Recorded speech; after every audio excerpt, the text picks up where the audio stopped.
safety precautions and site selection. Hey there, fellow survivalists. Welcome back to the Prepped Daddy channel, where we make sure you're ready for anything. I'm your host, Prepped Daddy, and today we're diving into day 2 of our fire building week. It's all about safety precautions and site selection.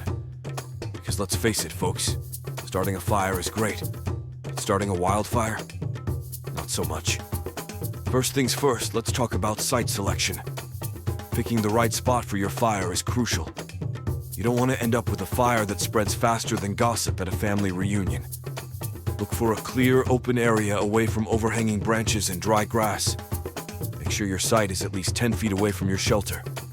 You don't want to wake up toasty in the middle of the night. And I mean really toasty. Once you've found the perfect spot, it's time to clear the area. Remove any leaves, twigs, and other flammable materials. Scrape down to bare earth if possible. This helps prevent the fire from spreading and gives you a nice, safe base to work with. Now, if you've got rocks around, use them to build a fire ring. This keeps your fire contained and adds an extra layer of safety. But remember, not all rocks are created equal. Avoid using wet or porous rocks. They can explode when heated. Trust me, a rock explosion is not the kind of fireworks you want. If you don't have rocks, dig a small fire pit or build a fire trench. The key is to keep that fire contained. Windbreaks can also be useful to prevent the fire from spreading and to control the flames.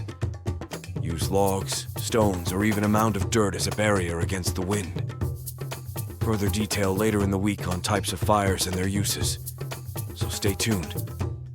Okay, so you've got your fire going. Now let's talk about fire safety. Always keep a bucket of water, sand, or a shovel nearby to quickly extinguish the fire if needed.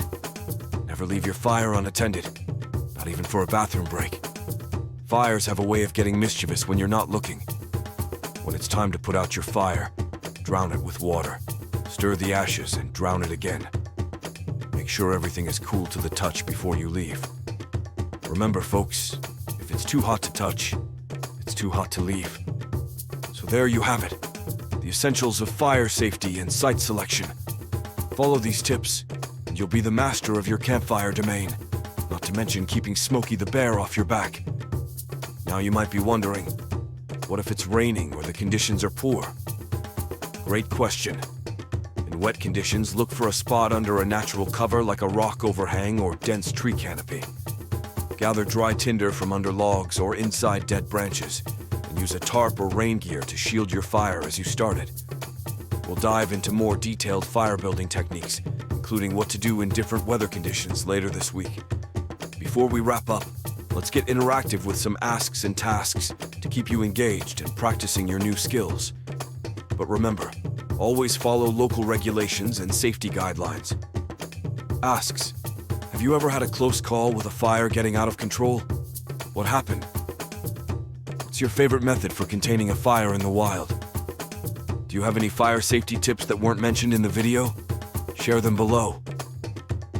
Tasks: find a safe spot in your backyard or a local park, where permitted, and practice clearing the area for a fire. Take note of any potential hazards and ensure it's a legal and safe location for a fire. If it's legal and safe to do so, build a small fire ring using rocks, or create a fire pit in a controlled environment like your backyard or a designated camping area. Remember to follow all fire safety guidelines. Keep a bucket of water or sand nearby next time you have a campfire in a legal area. Practice extinguishing the fire completely before you leave to ensure you can do it safely and effectively. Remember to hit that subscribe button and ring the bell so you don't miss out on any of our survival tips. Leave a comment below with your best fire safety tips or any fiery mishaps you've had. I want to hear them all. Until then, stay safe, stay prepared, keep that fire under control.